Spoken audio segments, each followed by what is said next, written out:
संस्कृत मित्रों सादर नमन। आज कुछ ऐसे विषय की तरफ चल रहे हैं जिसमें कि आपको इसे बार बार सुनना है, और अगर बार बार सुनते रहे, इसमें वीडियो से ज़्यादा ऑडियो महत्वपूर्ण है। यदि आप सुनते रहे तो आपका कारक से संबंधित कोई भी प्रश्न गलत नहीं जाएगा। अब कैसे होता है? सबसे अच्छा तरीका है एक सूत्र याद हो और सूत्र के साथ एक उदाहरण याद हो। क्या कहा हमने? सूत्र याद हो, सूत्र के साथ एक उदाहरण याद हो।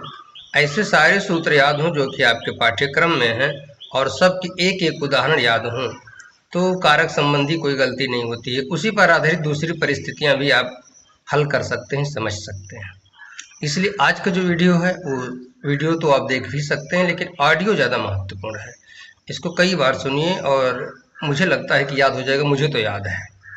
जैसे ही सूत्र हम देखते हैं या बोलते हैं तो साथ में उसका उदाहरण हमको याद आ जाता है। ऐसे आपको भी होना चाहिए, तो आपका कारक संबंधी एक भी गलत नहीं जाएगा। अब कारक शब्द जो है तो ये बना कैसे है? तो क्रि धातु में ड़उल प्रत्यय लगाने से कारक बनता है, और ये कहीं दिखाया नहीं गया है कारक शब्द में कौन सा प्रत्यय है। पूछा जाए तो ड़उल प्रत्यय लगता है, इसका आप जरूर ध्यान रखिएगा। बाकी यहाँ दिखाया गया है कि कारक की संख्या 6 है। किसको कारक नहीं कहा जाता, क्यों नहीं कहा जाता, ये सारी चीज़ें आप जान जाएंगे। ये मेरा उद्देश्य नहीं है, ठीक है ना। तो हम शुरू करेंगे जहाँ से कारक के सूत्रों की शुरुआत होती है। ठीक, ध्यान से समझिएगा। उच्चारण पर थोड़ा सा प्रेशर रखिए जिससे कि हर शब्द आपको समझ में आवे। तो पहले प्रथमा विभक्ति का उल्लेख किया गया है। इसमें दिया गया है प्रातिपदिकार्थ लिंग परिमाण वचन मात्रे प्रथमा। अब यहाँ पर ये प्रथमा जो है कितने अर्थों में होती है, तो आपको सूत्र कैसे याद होना चाहिए? सूत्र याद हुआ, तुरंत उदाहरण याद होना चाहिए। जैसे प्रातिपदिकार्थ लिंग परिमाण वचन मात्रे प्रथमा। यथा उच्चैः नीचैः कृष्णः श्रीः ज्ञानम्। तटः तटी तटम, द्रोणः व्रीहिः, एक द्वयी बहवः। ये चारों हो गए। यहाँ पर क्या है? प्रातिपदिक मात्र के अर्थ में, लिंग मात्र के अर्थ में, परिमाण मात्र के अर्थ में और वचन मात्र के अर्थ में प्रथमा विभक्ति होती है। पॉइंट वाला सवाल क्या बनता है कि ये जो प्रातिपदिक होता है ये लिंग संख्या इत्यादि के भेद से कुल कितने अर्थों को व्यक्त करता है, अर्थात कितने प्रकार के प्रातिपदिक होंगे। तो कुल 5 प्रकार के होंगे। ये आप दिमाग में रखिएगा। लिंग संख्या कारक इन 5 को प्रातिपदिक का अर्थ माना जाता है। ये आपके दिमाग में होना चाहिए। ठीक। अच्छा, एक और लाइन आती है अन्यत लिंगास्तु लिंग मात्राधिक्यम। अब लिंग मात्राधिक्य क्या है? तो अन्यत लिंगास्तु लिंग मात्राधिक्यम। उदाहरण ऊपर हमने जो दिया था तटः तटी तटम। परिमाण मात्रे द्रोणो व्रीहि, द्रोण रूपम यत परिमाणम तत्परिच्छिन्नो व्रीहि इत्यर्थः। अब थोड़ा सा आपको अजीब सा लग रहा होगा, हो जाता हम वृत्ति नहीं देखेंगे। प्रत्यार्थे परिणामे कृत्यर्थ अभेदेन संसर्गेण विशेषण। प्रत्यार्थस्तु परिच्छेद्य परिच्छेदक भावेन विशेषणम इति विवेकः। ध्यान दीजिए, ये आपको क्या याद होना चाहिए? जितने उदाहरण दिया गया है लिंग वाला, प्रातिपदिक मात्र के अर्थ में, जैसे कोई भी सार्थक शब्द जो होगा उच्चैः नीचैः श्रीः कृष्णः ज्ञानम आदि जो है, ये सब प्रातिपदिक अर्थ के उदाहरण हैं। ठीक है। परिमाण कोई नाप बताई जाती है, वो है। तो मैं यहाँ पर व्याख्या नहीं कर रहा हूँ, आपको याद होना चाहिए, ये मैं कह रहा हूँ। मैं केवल सूत्रों का उल्लेख करूंगा। संबोधनी च, संबोधन के लिए भी प्रथमा होती है, तो आपको कैसे याद होना चाहिए? संबोधनी च, हे राम। ये आपके यहाँ पर नहीं दिया गया है बाबूराम सक्सेना में, लेकिन मैं कुछ और चीज़ें जो मुझे याद आ रही हैं उनको मैं यहाँ पर दिया गया है और काम की चीज़ है, ठीक है ना। संबोधने च, तो हे बालका या हे राम, हे कन्या इत्यादि, ये याद होना चाहिए। ये आपको उदाहरण के सूत्र सहित याद हो। द्वितीय विभक्ति में आते हैं कर्तुरेप्सित तमम कर्म, यथा हरिम भजति, कर्मणि द्वितीया भक्तो हरिम भजति। यहाँ हरि केवल दिख रहा है क्योंकि ये पुरानी टाइपिंग है, इसकी जो विभक्ति है छिप गई है। तथा युक्तम चानीप्सितम ओदनम भुंजानो विषम भुंगते। ध्यान दीजिए, ये द्वितीय विभक्ति नहीं करता है, ये है कारक बताता है, कर्म कारक का उदाहरण है, द्वितीय विभक्ति का उदाहरण नहीं है। पूछ ले तथा युक्तम चानीप्सितम किस विभक्ति का उदाहरण है, प्रथमा, द्वितीया, तृतीया, इनमें से कोई नहीं, तो आप द्वितीया लगाएंगे और गच्चा खा जाएंगे, क्योंकि ये विभक्ति नहीं बता रहा है, ये केवल कारक की बात करता है, कारक की परिभाषा कर रहा है ना। तो यहाँ भी जो द्वितीय होगी वो कर्मण द्वितीय से ही द्वितीय होती है। कुछ खास लग रहा होगा, ग्रामम गच्छन तृणम स्पृशत इत्यादि इसके उदाहरण है।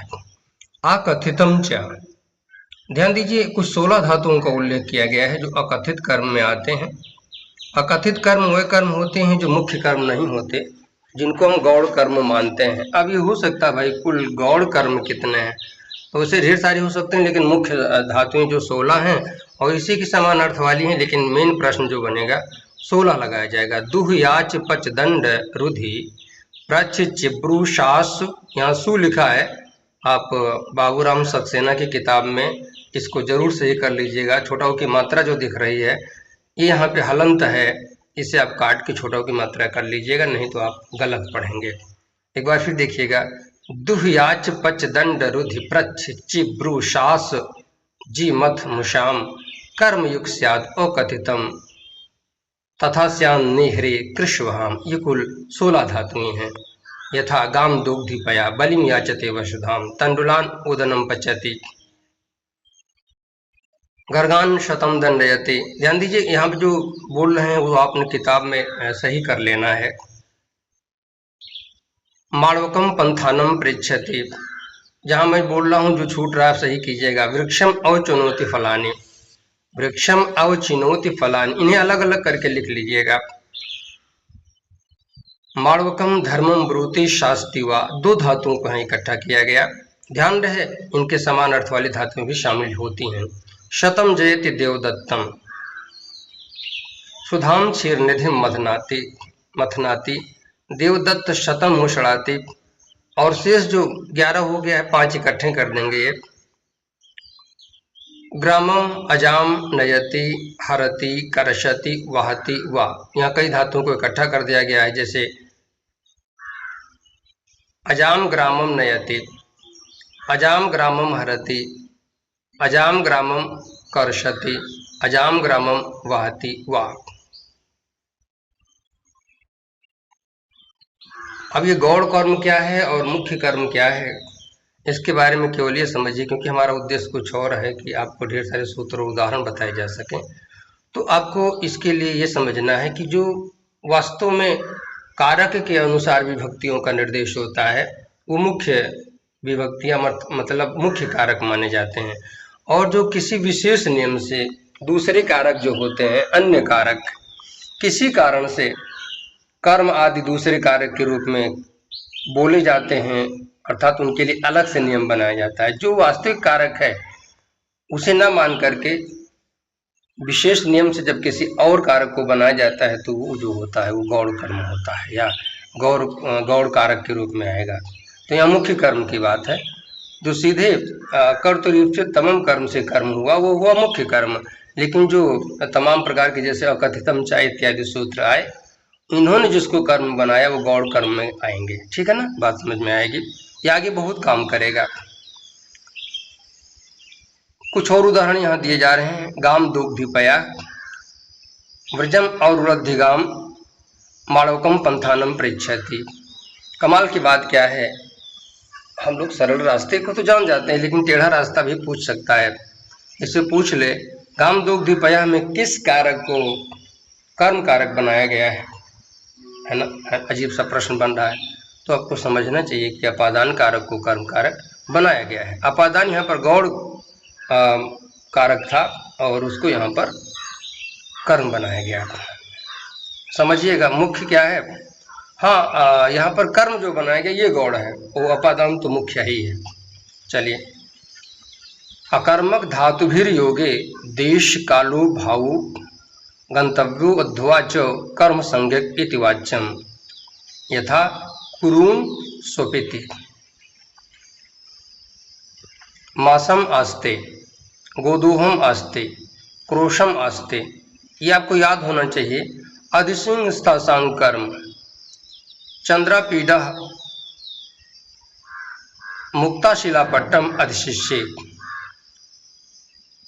भूपति सिंहासनम अध्यास्ते।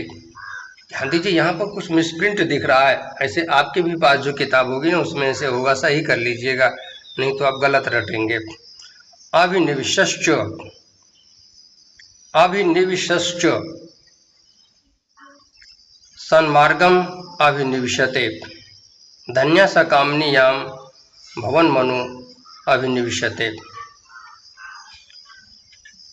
निविशते यदि शोक शिखा पदेरु नैषद। यहाँ पर ऐसे उदाहरण मिलेंगे जो व्याख्या समझने के लिए लंबा चर्चा जब आप करते हैं कि कहाँ होता है कहाँ नहीं होता है। उपान्नोध्यांग अवसाह हरि वैकुंठम उपविशति हरि वैकुंठम अनुवसति हरि वैकुंठम अधिवसति हरि वैकुंठम आवसति हरि वैकुंठम वसति वैकुंठे वसति। यहाँ पर अधित्याद हटा दीजिए तो वो स्थिति नहीं बनती है। ऊपर के 4 उदाहरण सूत्र के हैं और एक उदाहरण अगर स्थिति ना हो तो उसके हैं। तो ये आपको होना चाहिए हरि वैकुंठम उपविशति। अभुक्त्यर्थस्तु 9 वने उपवसति। अकर्मक क्रिया कैसे कार्य करती है। धातुर अर्थांतरे वृत्तिर धात्वर्थेनोपसंग्रहात् प्रसिद्धे अविवक्षातः कर्मणो अकर्मिका क्रिया। जब धातु का अर्थ बदल जाए, जब धातु के अर्थ में ही कर्म समाविष्ट हो। ये विकल्प में बहुत दमदार प्रश्न है, 4 विकल्प दे देंगे और बताएंगे किसे कैसे किस धातु को अकर्मक क्रिया माना जाता है। जब धातु का अर्थ बदल जाए, जब धातु के अर्थ में ही कर्म समाविष्ट हो, जब धातु का कर्म अत्यंत प्रख्यात हो और जब कर्म का कथन अभीष्ट न हो तो धातुएं अकर्मक मानी जाती हैं। ये सब सकर्मक धातुएं भी अकर्मक हो जाती हैं अगर ऐसी स्थिति बनती है तो। उभ सर्वतसु कार्या धिग्पर्यादेषु त्रिषु द्वितीयामृतान्तेषु ततो अन्यत्रापि दृश्यते। उभयतः कृष्णं गोपाः सर्वतः कृष्णं गोपाः धिक् पिशुनं धिक् त्वां पापिनं उपरि उपरि लोकं हरेः अधो अधो लोकं पातालः नवान् मेघान् अधोवधः अध्यधिलोकम। ये इसके उदाहरण है उभ सर्वतसु के। अभितः परितः समयानुक्षः प्रतियोगे अपि रक्षांस वेदीं परितो निरास्थत ग्रामं समयानुक्षा वा हाशठम अंतरा अंतरेण युक्ते अंतरा अंतरेण युक्ते अंतरा त्वां माम हरे। अब देखें कितना मिसप्रिंट छपा है और जो नए विद्यार्थी होते हैं उनके लिए क्या समस्या आती है। रामम अंतरेण न किंचित जानामि त्वाम अंतरेण कोऽन्यः प्रतिकर्तुं समर्थः कालाद्धुनोरत्यंत संयोगे 4 वर्षाणि वेदम आदि जगे क्रोशम कुटिला नदी एनपा द्वितीया ग्रामं ग्रामस्य वा दक्षिणेन तत्रागारम धनपद गृहानुत्तरेणास्मदीयम। अति महत्वपूर्ण है क्योंकि ये आपके मेघदूत की लाइन है और पूछ सकता है उत्तरेण में कौन सा प्रत्यय लगा है, तो एनप प्रत्यय लगा हुआ है और एनप के योग में द्वितीया होती है। जैसे और होती है तो विकल्प से हो रही है, यहाँ देखिएगा ग्रामम ग्रामस्य व दक्षिणेन, यहाँ एनप लगा है, ग्राम में द्वितीय और षष्ठी दोनों दिखाई जा रही है। तत्रागारम धनपद गृहान उत्तरेणास्मदीयम, यहाँ एक ही दिखाया है, ठीक है ना। धनपद गृहान यहाँ पे द्वितीय लग रही है। आगे बढ़िएगा। गत्यर्थ कर्म द्वितीय चतुर्थो चेष्टायाम अनध्वनि, अनध्वनि एक एक शब्द का विच्छेद रखिएगा। गृहम गृहाय व गच्छति, ये विकल्प की स्थिति है, उदाहरण याद रहे तो काम कर जाएगा।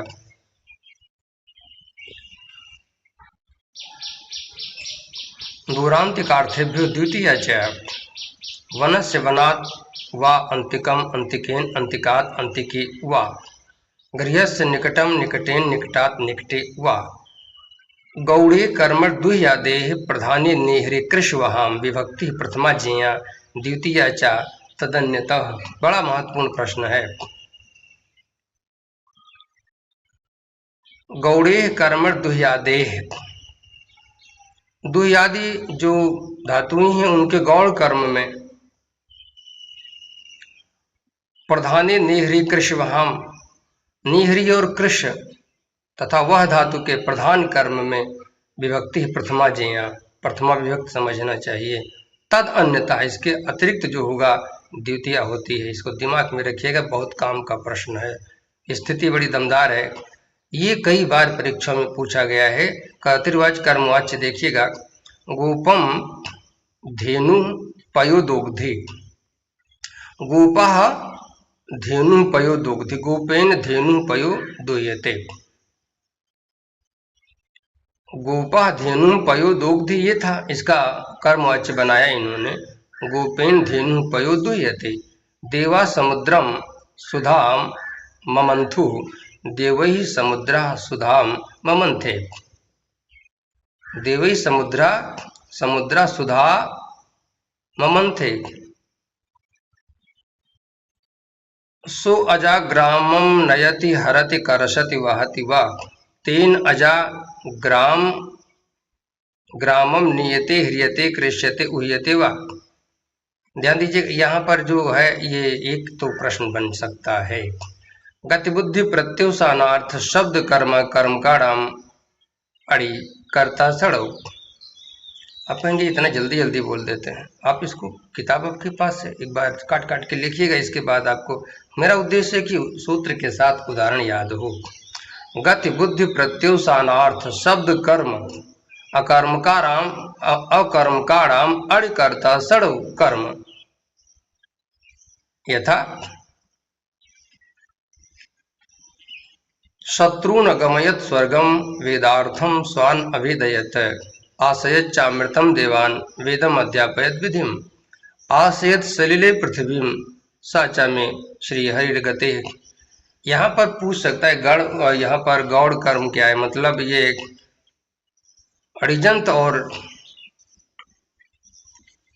सामान्य जो कर्म है वो यहाँ पर किस रूप में है, ये आपसे पूछ सकता है। ध्यान दीजिए, यहाँ पर शत्रुन अगमयत स्वर्गम, कई स्थितियां यहाँ पे हैं, गति अर्थ में है, ठीक है ना। शत्रुन अगमयत स्वर्गम किस अर्थ का उदाहरण है, तो गति अर्थ में है। ध्यान दीजिए, बुद्धि वेदार्थम स्वान अवेदेत, बुद्धि अर्थ का है। आशयत चा अमृतम देवान, ये प्रत्युसानार्थ का है। और शब्द कर्म का जो है वेदम अध्यापयत विधिम, ये शब्द कर्म का है। आशयत सलिले पृथ्वीम, ये जो उदाहरण है ये अकर्म का है, समझिएगा। ऐसे कई पूछ सकता है। अच्छा, बाकी लोग जीआईसी वाले का पूछ लेंगे, जीआईसी वाले ये पूछ सकते हैं कि इसमें किस ईश्वर को सबका आधार बताया गया है, इस सूत्र को उठा लेंगे। आप व्याकरण समझ के सोचेंगे ये कहाँ से आ गया। ये पिछली बार आया था और काफी लोगों को हैरान किया था। इसमें आया है रामो भार्याम त्यजति का प्रेरणार्थक होगा रामेण भार्या त्याजयति, ठीक है ना। इसका प्रेरणार्थक को बनाएगा कि इसका सही क्या है। रामो भार्याम त्यजति का शुद्ध क्या है, तो रामेण भार्या त्याजयति। ये आपको ध्यान रखना है, ये ज्यादा खतरनाक है। अब साधारण रूप है और प्रेरणार्थक रूप का उदाहरण दिया है। 17वां स्वर्गम अगच्छन, 17वां स्वर्गम अगमयत, ये प्रेरणार्थक का जो अड़िजंत है, अड़िच जोड़ करके क्रिया चल रही है। स्वे वेदार्थम अविदुः, स्वान वेदार्थम अवेदयत, देवा अमृतम आशनन, देवान अमृतम आशयत, विधि वेदम अध्ययित, विधि वेदम अध्यापयत। यहाँ विधि है, ध्यान रखिएगा। पृथ्वी सलिले आस्त, आस्ते होना चाहिए, मिसप्रिंट है। पृथ्वी सलिले आस्ते, पृथ्वी सलिले आशयत, इसका ये रूप बनेगा। यानी कि ये सामान्य का अड़िजंत रूप क्या होगा, प्रेरणार्थक क्या होगा, पूछ सकता है।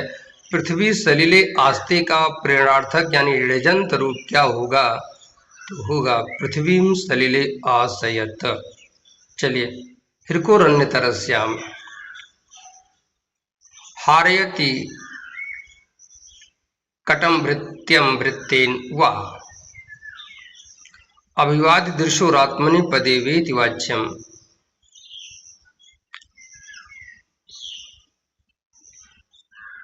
अभिवादयति देवम भक्तिम भक्तेन वा, यहाँ पर लिखा नहीं है। अभिवादयति देवम भक्तेन, ये वैसे होगा, अन्यथा ये विकल्प में रहेगा, यहाँ दिया हुआ है। अभिवादयति देवम भक्तम पश्यति देवम भक्तम, ये प्रेरणार्थक है। अभिवादयति देवम भक्तम भक्तेन वा, ये इसका उदाहरण है।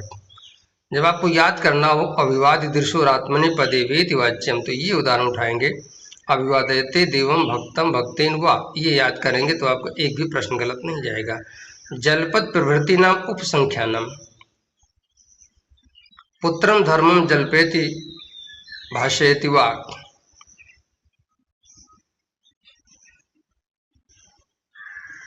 प्रेरणार्थक रूप में बनेगा। कुछ इसके अपवाद हैं। निवायुर्न,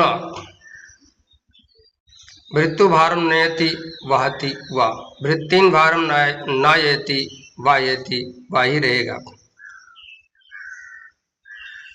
आदि खाद्योर्न, बटुरन्नम खादति, प्रेरणार्थक बटुना अन्नम आदयति खादयति, ये बनेगा। यही यहाँ से ज्यादा पूछ सकता है, क्योंकि यहाँ पर लोगों का ध्यान नहीं जा रहा है।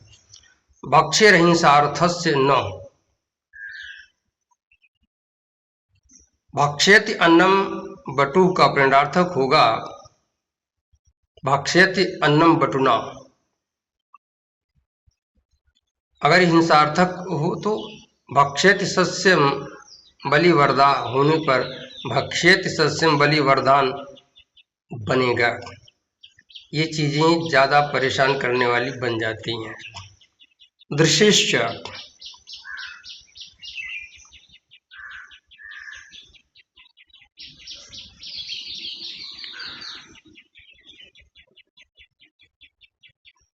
दृश्यश्च, इसका उदाहरण यहाँ पर स्मारयत घ्रापेत व देवदत्तेन। वार्तिक के व्याख्यान में भट्टोजी दीक्षित ने लिखा है कि सूत्रे ज्ञान सामान्य नामयोग ग्रहणम न तो तद विशेषार्था नाम इत्यनेन ज्ञाप्यते तेन स्मरत जिघ्रत इत्यादि नांच। इसमें से कुछ आवे तो किसका उदाहरण है, दृश्यश्च का याद रखिएगा। कर्म प्रवचनीय युक्ति द्वितीय,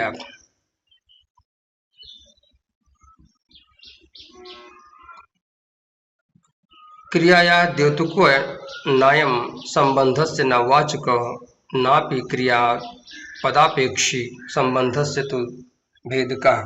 वाक्यपदीयम का है ये, यहाँ से पूछ सकता है कि ये कहाँ से है, तो वाक्यपदीयम का है। तो मिल रहा है कर्म प्रवचनीय जो होता है, अनेक सूत्रों से कर्म प्रवचनीय संख्या की जाती है। तो कर्म प्रवचनीय संज्ञा की स्थिति में द्वितीय होती है। यहाँ इन्होंने उदाहरण नहीं दिया है, आगे ढेर सारे उदाहरण देंगे तो इनकी कर्म प्रवचनीय संज्ञा होती है। जैसे अनुर्लक्षण, यहाँ कर्म प्रवचनीय हुआ, इसके साथ भी उदाहरण नहीं बनेगा। कर्म प्रवचनीय युक्ति का उदाहरण होगा द्वितीय विभक्ति का मतलब सूत्र है, पूछ ले कर्म प्रवचनीय युक्ते द्वितीय, एक ही विभक्ति का सूत्र द्वितीय का। अब कर्म प्रवचनीय कैसे होता है, कई सूत्र हैं। अनुर्लक्षणे, अब यहाँ पर उदाहरण ये बनेगा जपम अनुप्रावर्षक। तृतीयार्थे नदीम अनुवसिता सेना, नदीम अनुवसिता सेना हीने अनुहरिम सुराह उपो अधिकेचा।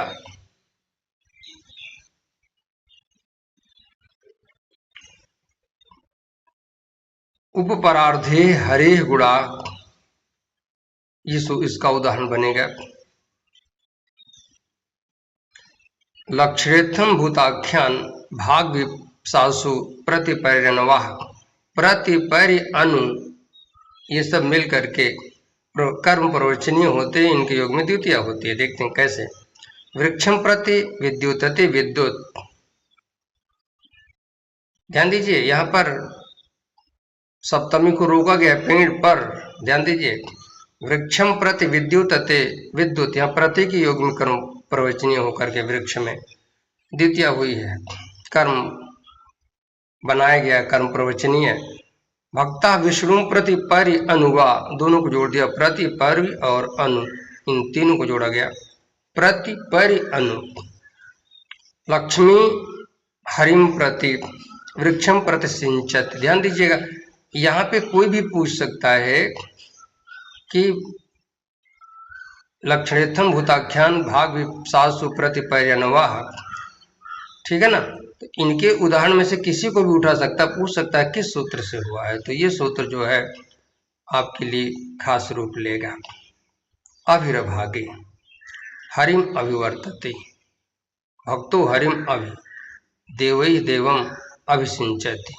या अभी अभागे, जब भाग यानी अलग करने का अर्थ नहीं होता तो ऐसा लगता है।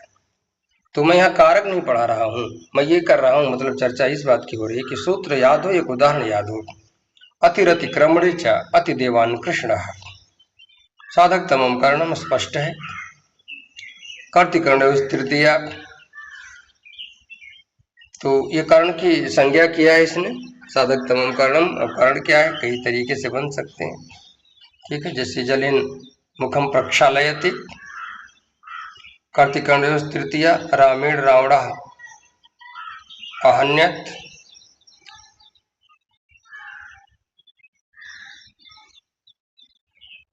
अनुक्ते कर्तर तृतीया का उदाहरण भी यहाँ दिया गया है। पूछ सकता है अनुक्ते कर्तर किम, तो यहाँ तृतीया।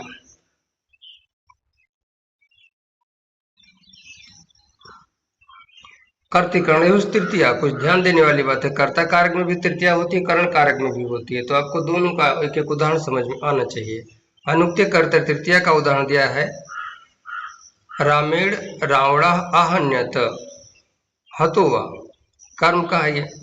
रामेण सुप्यते मया जीव्यते भाववाच्य का है। और कर्ण तृतीया का उदाहरण आगे मिलेगा आपको। राम जलेन मुखम प्रक्षालयति, रामा रावणम वाणेन हतवान दिवा कर्म च अक्षय अक्षान्वा दिव्यते। यहाँ खाली अक्ष लिखा हुआ, ध्यान दीजिएगा, अक्षय अक्षान्वा दिव्यते, सही कर लीजिएगा, मिस प्रिंट है। संज्ञोन्य तरस्याम कर्मणि पित्रा पितरम व संजानीते, पित्रा पितरम व संजानीते, पिता को मिलाता है, अर्थात एक दूसरे से मिलकर पिता को जोड़ता है। अब उसको कौन कौन सी विभक्ति लगाएंगे, तो पिता पितरा भी होगा और पितर भी होगा। क्यों, संज्ञो अन्यतरस्याम कर्मणि, सम ये संजानीते है ना, सम और ज्ञा धातु है तो बना संजानीति क्रिया, संजानीति।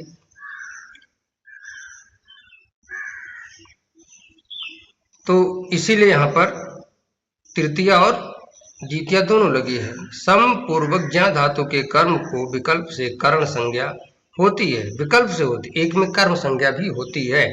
तो पित्रा ये विकल्प से कर्ण हुआ, पितरम कर्म पहले से ही था, संजानीते अर्थात मेल करता है, पिता से मेल में रहता है, मतलब पिता से पिता को मिलाता है। ये जो भी लिखा हुआ है भाई क्या सोचे क्या वो लिखे होंगे, तो उतना बड़ा विद्वान है नहीं, लेकिन इतना समझ रहे हैं कि बात वो लिखनी चाहिए समझ में आवे किसी के।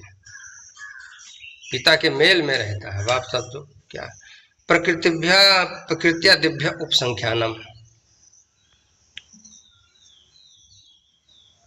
प्रकृत्या चारु साबाला बहुत बार पूछा गया, यहाँ ढेर सारे उदाहरण और दिए गए हैं। ठीक है, प्रकृत्या दयालु, नामना सुतीक्षणा चरितेन शांता इत्यादि, सुखीन जीवती ये स्वभाव है। शिशु क्लेशेन स्थातुम शक्नोति, ये भी स्वभाव है, प्रकृति है, इसलिए इसको ध्यान में रखिएगा। अर्जुन सरलतया पठति, गार्गिन गोत्र समेन एति विस्मेण एति द्युद्रोणेन धान्यं क्रीड़ाति इत्यादि प्रयोग भी होंगे। अब इस समेन एति कर देगा क्योंकि ऊपर के उदाहरण में है नहीं, हम सोचेंगे कहाँ से पूछ लिया है, तो इसका भी सूत्र वही है, प्रकृति आदिभ्य उपसंख्यानम वार्तिक। अपवर्गे तृतीया, ये इसको काला धनुरत्यंत संयोगी के साथ जोड़कर समझना होता है। तो अपवर्गे तृतीया उदाहरण इसका मिलेगा, चतुर्भि वर्षैः गृहं निर्मापितवान्, क्रोशेन पुस्तकं पठितवान्, सप्तभी दिनैः निरोगो जाता है, योजनाभ्याम कथा समाप्तवान। तो हम तृतीया में चल रहे हैं और तृतीया के लिए आपने इन शब्दों को देखा। योजनाभ्याम द्विवचन की बात है, ये 2 योजन की बात की गई है। दिन ये बहुवचन का रूप है, कुछ शब्द रूप भी देखते रहिएगा। दिवसे ये बहुवचन का रूप है, चतुर्भी भी बहुवचन का रूप है, तृतीया का है। तो सायुक्त अप्रधान है, पित्रा सह पुत्रम पुत्र गच्छति, पित्रा सह पुत्र गच्छति, पित्रा सह पुत्र गच्छति। ठीक,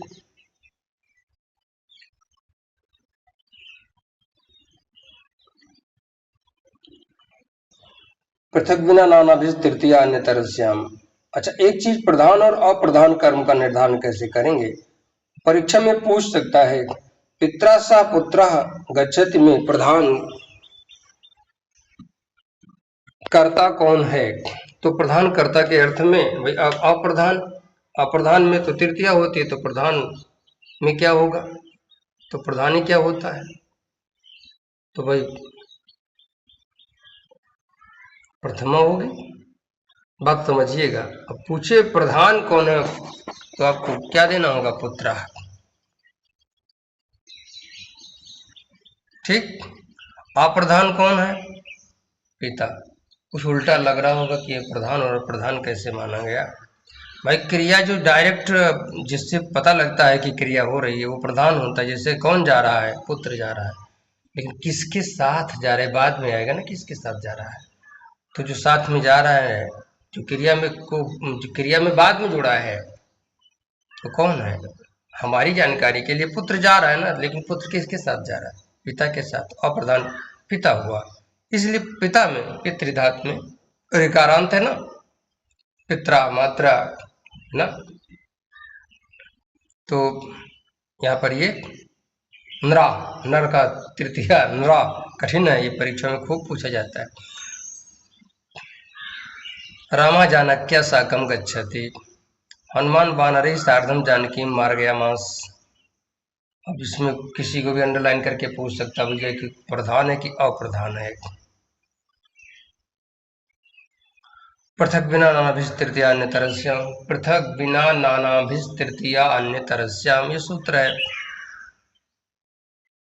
इन सबके योग में पृथक बिना, बिना का अर्थ, नाना का अर्थ लगभग एक समान है, गिन लीजिएगा। पृथक एक, बिना दो, नाना, इन्हीं के समान अर्थ वाले क्रिया के योग में क्या होती है, तृतीया, द्वितीय और पंचमी 3 विभक्तियां काम करती हैं। सूत्र दे देगा। इस सूत्र के अनुसार कितनी विभक्तियों का प्रयोग संभव है? कति विभक्तया संभवन्ति, तो आपको समझना पड़ेगा। त्रीणी, तृतीया भी है, द्वितीया भी है, पंचमी भी है। बात समझ रहे हैं कि नहीं? इसलिए रामेण रामम रामात विना दशरथो न जीवत। सूत्र वही है, जलम जलेन जलात विना कमलम स्थातुम न शक्नोति। हम जो बोल रहे हैं मिसप्रिंट है, आप लिख लीजिएगा। कौरवा पांडवेभ्य पृथक अवसन, जो अलग है ना, तो पृथक वहां लगा है, पृथक बिना नाना भी तृतीया अन्यतरस्याम। तृतीया हुआ विकल्प से भैया, एक चाहे तृतीया लगा के छोड़ दें, चाहे द्वितीया लगा के छोड़ें, चाहे पंचमी लगावें, तीनों में से एक विभक्ति लगानी ही पड़ेगी। येनांग विकार अति महत्वपूर्ण है, लेकिन अब घिसा पीटा लग रहा है, लेकिन दमदार भी हो सकता है। ठीक, येनांग विकारा है, अक्षराकाड़ा है। देवदत्ता शीर्षा खल्लौटो अस्ति, गेधरा कर्णेन बधिरा, रमेशा पादेन खंजा, सुरेशा कट्या कुब्ज।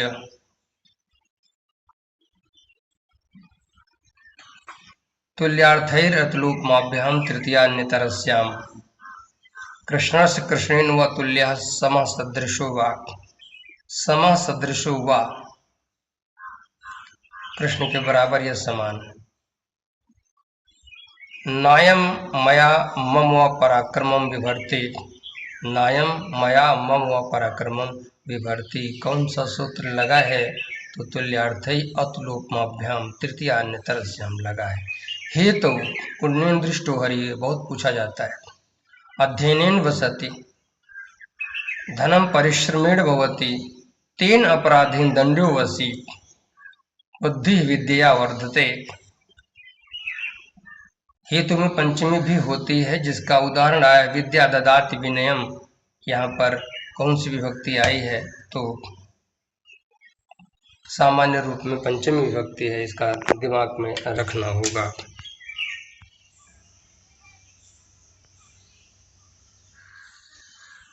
श्रमेण साध्यम न अस्ति,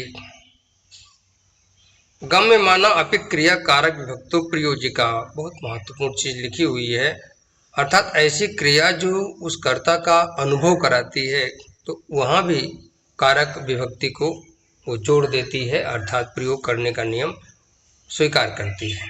अर्थात वाक्य में प्रयुक्त न होने पर भी यदि अर्थ मात्र से क्रिया समझ ली जाए तो वो भी कारक विधान में प्रयोजिका बनती है। जैसे अलम श्रमेण, इसका अर्थ होगा श्रमेण साध्यम न अस्ति, ये मेहनत करके नहीं हो सकता। मेहनत यहाँ पर क्या पूछेगा? अलम श्रमेण, तो अलम युद्धेन इत्यादि नाटकों में ढेर सारे डायलॉग्स आए हैं, संवाद आए हैं। तो ऐसी स्थिति में गम्य माना क्रिया कारक विभक्तो प्रयोजिका, ये इसका नियम है। किस नियम से हुआ है? तो भैया ये नियम दिमाग में रखना। कारक विभक्ति का प्रयोग करती है तो गम्य माना क्रिया भी करती है, बाकी और तमाम सूत्र भी काम करेंगे। शतेन शतेन वत्सान पाययति, सूत्र कौन सा लगा? गम्य माना क्रिया कारक विभक्ति प्रयोजिका, कारक विभक्तो प्रयोजिका। द्विवचन में हमने एक वचन बोल दिया था।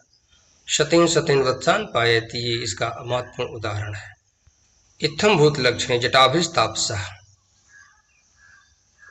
रामा स्वाग्रजम गुणैः अतिशेते। सूत्र को याद रखिएगा, महत्वपूर्ण है। सुरेण राम भद्रम अनुहरति, ये उत्तर रामचरित का उदाहरण है। हो सकता है पूछ ले कौन सा सूत्र लगा है, चतुर्थ अंक में आए। इत्थम भूत लक्षणे सुरेण राम भद्रम अनुसरत, ये जो वाक्य है, जहाँ तक मुझे अरुंधति का वाक्य लग रहा है, और ये चौथे अंक में मिलेगा। धनदेन समस त्यागे, त्याग में कुबेर के समान। धनदेन समः त्यागे, इसको सीधा कैसे लिखा जाए? अगर इसको ये लोग सीधा लिख देते तो आपको पढ़ने में सुविधा होती, लेकिन विद्वान अपनी ये दिखाई देता हम बहुत विद्वान हैं, विद्वता दिखाना नहीं चाहिए, अपने गुणों से लोगों को सहूलियत यानी कि आसानी देनी चाहिए। ध्यान दीजिएगा क्या हो सकता है इसका। त्यागे साहा धन देन समह, ऐसा उदाहरण बनना चाहिए था। चलिए आप कहेंगे अब आप थे नहीं तो बता देते, चलो ये यही ठीक है। ये जे कर्मणः कर्ण संज्ञा संप्रदान से च कर्म संज्ञा अति महत्वपूर्ण है। पशुना रुद्रम यजते,